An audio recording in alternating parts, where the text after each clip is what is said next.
Muy buenas tardes, gracias por este reencuentro de cada martes aquí en Canal Metro, en este espacio de información y reflexión que junto a Fanny Vega hemos llamado Política, Producción y Trabajo. Y hoy con Fanny en la dirección, en los controles del estudio, les damos la bienvenida para abordar uno de los temas más preocupantes de estos días para la sociedad argentina o tal vez para la política argentina.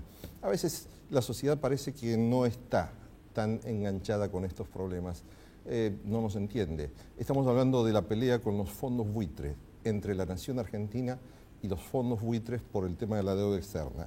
Y a veces pareciera también que la política está desconectada porque están planteándose otras cosas. Lo tenemos a Julio Cobos recorriendo la Ruta 40 para tratar de generar alguna imagen.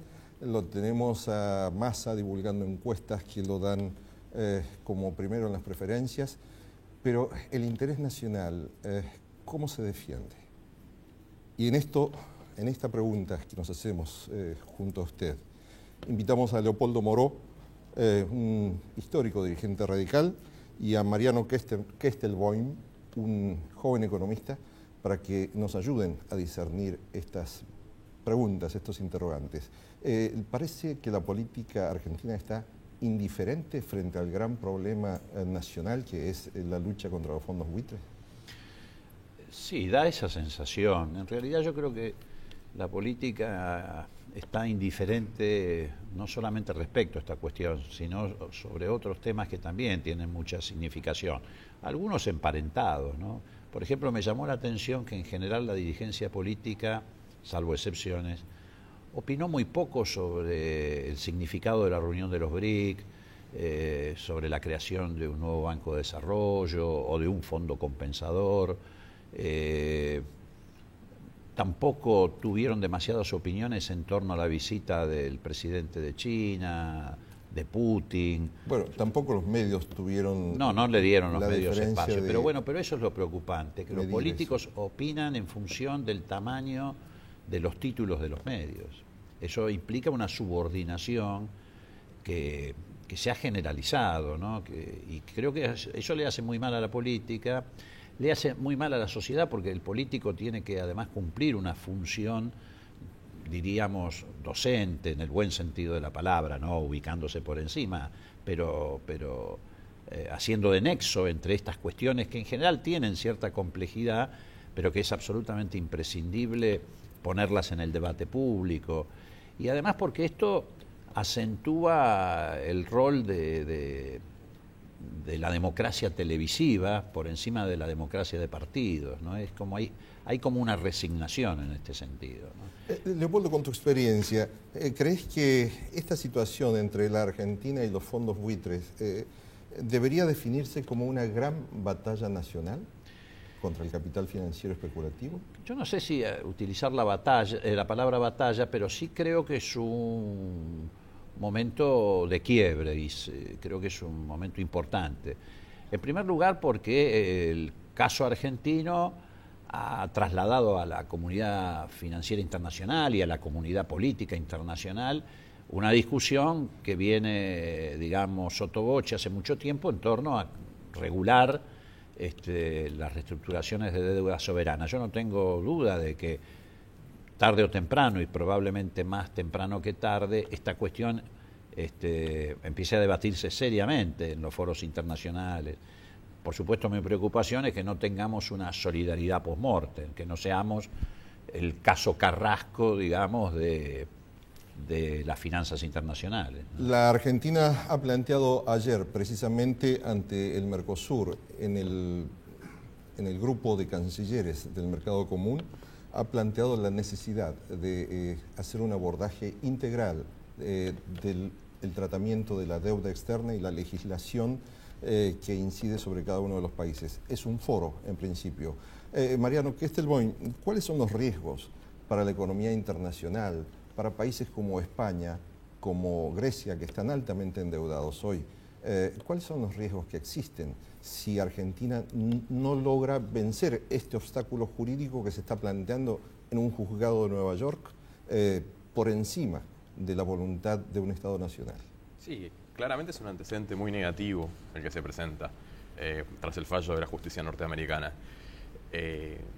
Hay un problema básico que tiene la economía mundial que se ha agravado desde principios de los años 70 y que se ha exacerbado muchísimo a partir del ingreso de China a la Organización Mundial del Comercio y el desarrollo de la producción a escala y los desarrollos informáticos que permiten un mejor control de la producción, que provoca que los problemas de sobreproducción a nivel global cada vez sean más agresivos. Hay una tendencia muy fuerte de la concentración del capital, en simultáneo con menores necesidades de contratación de trabajadores, mayor explotación laboral, y todo eso conduce a que en el sistema cada vez haya crisis más fuertes en materia de sobreproducción. Las empresas, las fábricas acumulan mercaderías que no pueden vender en el mercado porque hay grupos sociales cada vez más que tienen menos capacidad de consumo, tanto por exclusión laboral como por menor poder adquisitivo. Y bueno, y uno de los canales muy importantes para poder absorber los excedentes de producción sin que eso implique crisis es el endeudamiento, crisis en el momento, porque otra forma era la que había antes, a partir de pujas distributivas en las cuales los trabajadores ganen participación en el ingreso y entonces de esa forma pueden aumentar la demanda agregada en la economía, pero cuando se produce el endeudamiento, esto genera una capacidad de consumo ficticia y el antecedente del problema de la reestructuración de la deuda de la Argentina, bueno, va a implicar que en el futuro otras reestructuraciones de deuda que son necesarias para que el sistema pueda dinamizarse no se puedan realizar y que el sistema financiero mundial concentrado cada vez tenga mayor participación en la economía y más posibilidad de hacer ejercer sus influencias. En este escenario que acabas de definir, ¿se podría decir que el fenómeno de los fondos buitres está representando hoy el lado más salvaje del capitalismo financiero internacional contemporáneo? Sí, sin lugar a dudas. Están mostrando los dientes, están dejando que economías que de forma soberana pudieron reestructurar su deuda tengan este tipo de problemas. Argentina consiguió un nivel de aceptación abrumador en sus dos procesos de canje de deudas, casi el 93% de los acreedores aceptaron esa propuesta del gobierno y ahora está trastabillando como consecuencia de estos fondos buitres que a partir de su lobby lograron un fallo injusto en favor de ellos. Leopoldo Moró, pareciera que no toda la política permanece indiferente a esta pelea. Hay sectores que están convocando a una jornada de repudio, quizá, a las posiciones del juez Griesa y a la actitud de los fondos buitres frente a los estados nacionales. Sí, hay varias actividades. Una de ellas es esta, es una jornada que va a llevar adelante mañana, miércoles, a las 17 horas frente al Cabildo. Bueno, precisamente se denomina Cabildo Abierto, de un consejo económico, social, en el que están integrados distintos sectores de la vida política, sindical, empresaria de la Argentina. Esa es una de las manifestaciones y de las expresiones, tal vez la que ha sido hasta ahora más orgánica en ese sentido. Pero yo creo que además en general el sistema político, y volviendo un poco a tu pregunta inicial, salvo algunas excepciones que generalmente están en cabeza de los economistas del elenco del establishment o de analistas y de algunos medios de comunicación, con distintos matices ha venido acompañando la estrategia gubernamental, algunos en silencio, por supuesto a mí me hubiera gustado una posición más activa. Algunos otros rompieron el silencio y salieron a respaldar, a pesar de su participación en la vereda de la oposición. En general salieron a respaldar. ¿Y quiénes son los que están jugando esas posiciones más equilibradas? Bueno, claramente me parece que ha sido Lavagna, Lustó.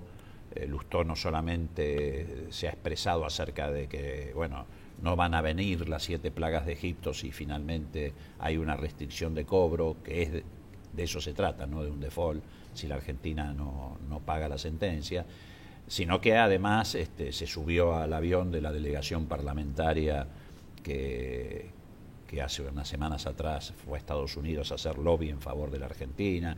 Pignanelli, que es un economista... Un gran técnico. Sí, pero que además tiene una pertenencia a un espacio concreto de la política y que ha tenido una actitud muy crítica hacia el gobierno, también en ese sentido tuvo una actitud, digamos, responsable y patriótica. Digo esto porque tampoco hay que instalar la idea de que el gobierno está solo llevando adelante una epopeya. El gobierno está haciendo lo que debe hacer, se está manteniendo con firmeza y con inteligencia, lo ha planteado bien al tema, pero en general hay un acompañamiento. El Parlamento respaldó estas gestiones y hasta aquí no ha interferido, no se han metido en el medio. Hay algunas excepciones que confirman la regla. Macri y Carrió son esas excepciones. Vamos a hablar de las excepciones después de la pausa.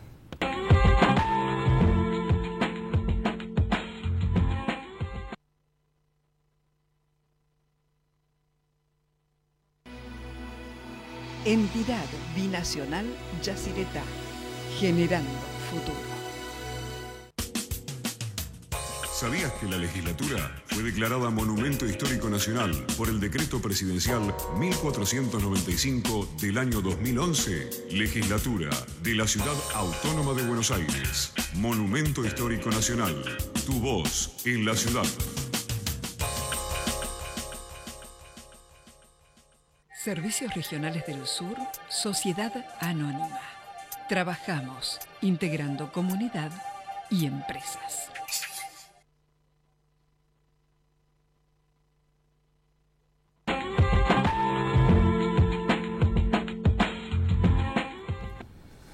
Pareciera que hay claramente en la oposición algunos personajes como Lilita Carrió, que está definidamente embanderada con la posición de los acreedores externos en esta situación.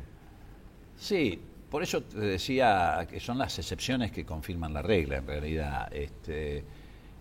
Han tenido actitud muy irresponsable. Esto confirma, vos lo recordás seguramente, el famoso teorema de Baglini, ¿no? Sí, exactamente. Cuanto más cerca de la posibilidad de gobernar, posiciones más responsables, más serias, cuanto más lejos, más irresponsable. Más irresponsable. Es algo que sucedió en la discusión sobre la deuda externa en el año 1985. Sí, que fue una magnífica discusión y además televisada a todo el país, fue un aprendizaje muy importante para todos nosotros. Pero digo, ha dicho cosas absolutamente irresponsables, frívolas, ha planteado cuestiones muy peligrosas, sobre todo proviniendo de una mujer que es abogada, tiene formación jurídica. Por ejemplo, cuando dijo, bueno, hay que depositar una garantía en el juzgado de 300 millones, ahí agregó la frivolidad de decir que esto era en definitiva el precio de una cartera Louis Vuitton. Ella sabe que si vos haces un depósito en el juzgado de una garantía, estás asumiendo la sentencia, reconociéndola y asumiendo en términos de lo que está planteada la sentencia que vas a pagar antes del 31 de diciembre una cifra superior a los buitres que la que le pagaste a los que entraron en el canje, y que eso desata la RUFO, ¿no? Mariano Kestelboim, si sucediera lo inevitable, o sea, la hipótesis más pesimista para la Argentina, ¿se corre el riesgo de paralizar la inversión pública, por ejemplo, la renovación de los ferrocarriles, que es algo que podría incidir fuertemente en la vida de los argentinos? ¿En qué forma podría impactar en la vida del argentino medio un default declarado judicialmente por el juez Griesa? Sí, a ver, aclaremos bien que Argentina pagó el default. En realidad es, como dicen, una decisión judicial de congelamiento del pago. En materia de desarrollo de infraestructura ferroviaria y energética, Argentina acaba de cerrar un acuerdo con China por 7.500 millones de dólares y también acordó un swap, que es un mecanismo financiero que es equivalente a un préstamo transitorio en situaciones de estrés financiera, que puede hacer más suave un eventual problema de acceso de la Argentina al crédito financiero internacional hasta que la cláusula RUFO venza, que es el 31 de diciembre de este año. En la vida cotidiana de la población, en realidad, lo que va a implicar esta medida es que el gobierno va a tener menos grados de libertad para realizar política fiscal expansiva. Esto significa que seguramente las tasas de interés seguirán siendo relativamente elevadas, mucho más altas que los años anteriores, que la economía no va a crecer, seguramente tampoco en el segundo semestre, pero estamos comparando contra un nivel de 2013 de altísimo nivel de actividad. Entonces, en términos... Finalmente creció la economía 4 y pico % en el 2013. En 2013 creció 3,5%. Según la nueva estadística del INDEC bajo base 2004. Y también la mayoría de las consultoras privadas dan un crecimiento, no sé si tan alto del 3,5%, pero sí cercano al 3%. Entonces, la Argentina en realidad va a tener un segundo semestre muy parecido al primer semestre y con un gobierno que va a estar un poco limitado para hacer política fiscal expansiva, que esto significa más obra pública, aumentos en gasto social a través de jubilaciones. Hay un aumento programado para septiembre de las jubilaciones, pero las jubilaciones, las pensiones van a estar aumentando por debajo del nivel inflacionario, con lo cual va a haber un poco de contracción. Leopoldo, si se diera la hipótesis más negativa para la Argentina, ¿podríamos incurrir en un default social? ¿Deberíamos interrumpir la política de subsidios en la economía argentina? Bueno, a ver, yo creo que es al revés. Yo creo que si nos impusieran, vos decís negativo en el sentido... ¿Tendríamos que ir a un ajuste ortodoxo de la economía argentina si hubiera un default? Si hubiera, no un default, al revés. Si se cumpliera el fallo de Griesa tal como está dictado, si se reconociera, que es lo que el gobierno no quiere hacer y hace bien, si se reconociera para los buitres una compensación mayor y se desata la Rufo, seguro que vamos a un default social. Yo creo que por el contrario, me parece que todos los esfuerzos hay que hacerlos precisamente para evitar el default social, en el sentido de resolver esto sin incurrir en la posibilidad de que se nos vengan encima con los juicios por los Rufo, etc. Lo que pasa es que acá se ha mezclado todo, ¿por qué? Porque los medios de comunicación en general, etcétera, y estos analistas se han concentrado en explicar lo que podría ocurrir si no pagamos a los buitres, cuando en realidad lo que hay que concentrarse en explicar es qué podría ocurrir si le pagamos a los buitres en las condiciones que ellos están pretendiendo. ¿Y qué es lo que podría ocurrir? Bueno, en ese caso sí habría un default social. Es exactamente al revés. El default social sobrevendría si pagamos a los buitres en las condiciones en que está planteada la sentencia de Griesa. En la diáspora del radicalismo en este tiempo, precisamente por tu origen radical, ¿cómo ves a este que sigue siendo uno de los partidos mayoritarios de la Argentina, unos partidos históricos? ¿Cómo lo ves posicionado frente a esta situación que es crítica para la Argentina? Bueno, independientemente de la situación hacia el interior del radicalismo, que es efectivamente una situación compleja, que tiene que ver con su crisis de identidad, te reitero, el radicalismo como institución política, en el plano parlamentario, etcétera, yo creo que ha venido actuando en estos días con responsabilidad. Es decir, además no podría ser de otra manera, porque el radicalismo es corresponsable de esta situación, porque acompañó las reestructuraciones de deuda del 2005 y 2010, las votó a favor, lo que es más importante todavía, porque es lo que está en discusión, votó a favor de la ley Cerrojo.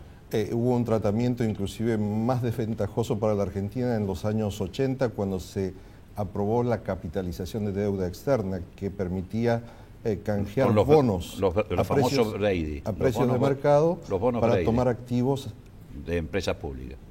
Sí, pero bueno, pero volviendo a la actualidad, el radicalismo acompañó esto, el socialismo acompañó esto. No es solo el gobierno el que tiene la responsabilidad sobre la reestructuración de deuda y sus consecuencias. Reitero, la ley Cerrojo la votamos. Alfonsín estaba sentado al lado de Kirchner, Raúl Alfonsín, el día que se anunció la reestructuración de deuda en Casa de Gobierno, cuando la anunció Lavagna, estaban Kirchner, presidente en ejercicio, y Alfonsín, expresidente, porque Alfonsín fue para respaldar lo que era un acto de autonomía y soberanía de la Argentina, como era la reestructuración de deuda.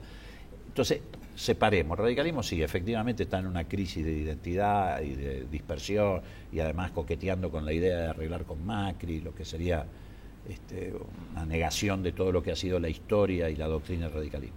Ahora, referida a esta cuestión, yo creo que está actuando con responsabilidad.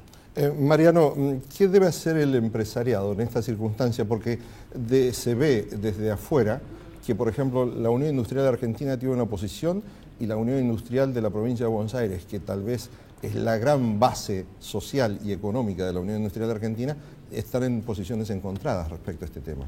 Sí, me parece que deberían unirse y marcar el impacto real que tiene un eventual default por parte de la Argentina bajo estas condiciones, que en realidad implica simplemente un congelamiento del pago. Debería analizar con más cuidado esas consecuencias. Parece que la Unión Industrial hasta ahora se expresó de forma muy crítica sobre este particular. Por lo menos no he visto una expresión positiva respecto a la defensa que está haciendo la Argentina del interés nacional y de las implicancias que tendría sobre la actividad productiva, lo que recién decía Leopoldo, de asumir el pago en las condiciones que está exigiendo el juez Griesa. Esa idea deberían ser más analíticos al respecto y mostrar que en un eventual caso de ese tipo, bueno, lo que tendría la Argentina es una contracción de su actividad económica que afectaría especialmente a las pequeñas y medianas empresas que dependen de la actividad del mercado interno para crecer. ¿Y eso podría impactar en el trabajo, en el nivel de empleo? Sin lugar a dudas. Un default social, bueno, lo que estaría implicando sería la caída de la producción, la caída del empleo, la caída del consumo. Eso sí, mayores niveles de exportación. Seguramente las empresas poderosas, muchas de ellas con gran influencia en la Unión Industrial Argentina, tendrían mejores niveles de rentabilidad y perspectivas hacia futuro derivadas de mayores posibilidades de exportar los productos agromanufacturados. Sin embargo, hay empresas o entidades empresarias como la CGE y otras entidades intermedias que representan más bien a la pequeña y mediana empresa, que están también acompañando esta posición política que convoca un cabildo abierto para mañana a la tarde allí frente a Plaza de Mayo. Sí, desde ya. Hay una convocatoria desde la CGE junto con otras organizaciones sociales y políticas que están mostrando la necesidad de apoyar firmemente la defensa del interés nacional. Y lo hacen básicamente las organizaciones empresarias en favor de sus intereses. Afortunadamente ya no son ingenuas, ya no se dejan influenciar fácilmente por los grandes medios de comunicación y entonces han leído que la defensa de la soberanía nacional en esta cuestión es muy importante en favor de sus negocios.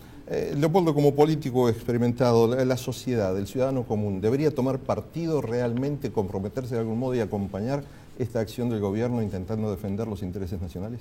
Pero absolutamente, porque además esto tiene que ver precisamente con la vida del ciudadano común, con la de sus hijos y con la de sus nietos, porque si esto, si aquí tuviera el país un traspié, no el gobierno, el país tuviera un traspié, esto compromete generaciones futuras. Esto tiene que ver con el tema de los hospitales, las escuelas, la infraestructura, los caminos, los ferrocarriles, incluso tiene que ver con la plena disponibilidad sobre los recursos naturales de la Argentina. Si sale bien este proceso, ¿el gobierno se fortalece políticamente? Yo creo que se fortalece la nación y obviamente el gobierno, en la medida en que haya conducido con inteligencia esta situación de crisis, se va a fortalecer, pero esto es lo secundario, lo que se fortalece es el poder del país. Mariano, a cualquier partido político, a cualquier candidato presidencial que tenga aspiraciones con ciertas chances reales para suceder a Cristina, ¿le conviene el default o le conviene que Cristina salga exitosa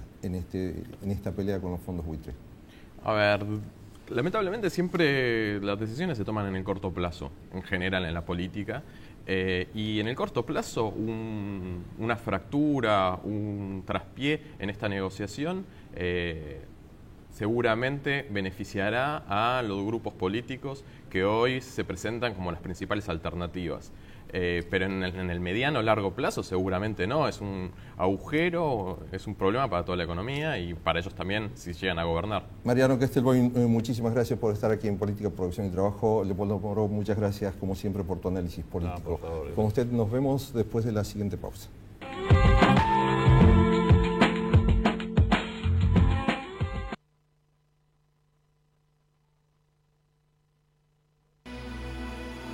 Entidad binacional Yacyretá, generando futuro. ¿Sabías que el Palacio Legislativo se encuentra habilitado para realizar visitas guiadas todos los días? Legislatura de la Ciudad Autónoma de Buenos Aires. Monumento Histórico Nacional. Tu voz en la ciudad.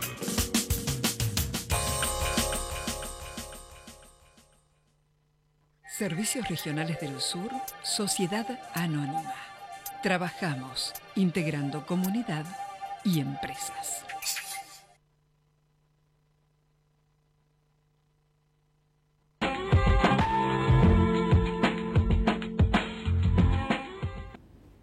Y hay un drama que afecta a toda la humanidad y que no debe permanecer indiferente para nosotros como argentinos, porque aquí, en nuestro país, convivimos en paz, en armonía, todas las religiones, todas las razas, todas las identidades culturales.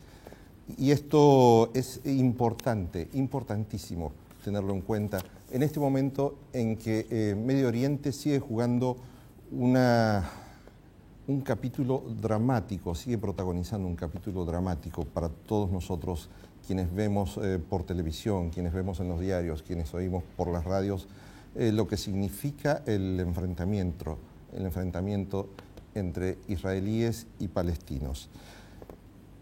Aquí tenemos una voz distinta, porque desde Jerusalén y para usted traemos una voz que invoca la paz, desde un rezo ecuménico, es decir, desde una oración que nuclea a todos los credos. Y esto es lo importante, así debemos unirnos y debemos pensar que también allí hay argentinos. Por ejemplo, el sacerdote Jorge Hernández, que es de San Rafael, Mendoza, está allí en Gaza en este momento y también está orando por la paz.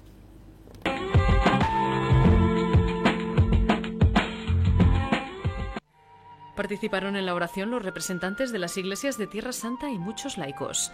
La celebración se inició con el rezo de los salmos que imploran la misericordia y la justicia de Dios.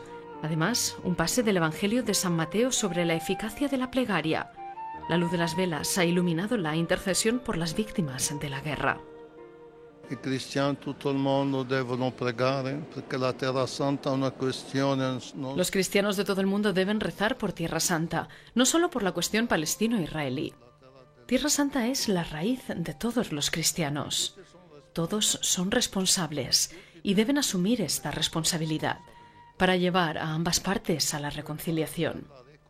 Ningún pro-palestino o pro-israelí puede alientar la guerra, hacerse más fuerte para matar. Esto no ayuda a Israel ni a Palestina. Renderlo più forte per uccidere, questo non è aiuto, né per Israele né per la Palestina. Como dijo el Papa Francisco en el Ángelus del domingo pasado, la plegaria ayuda a no dejarse vencer por el mal, para que el odio no prevalga sobre el diálogo y la reconciliación.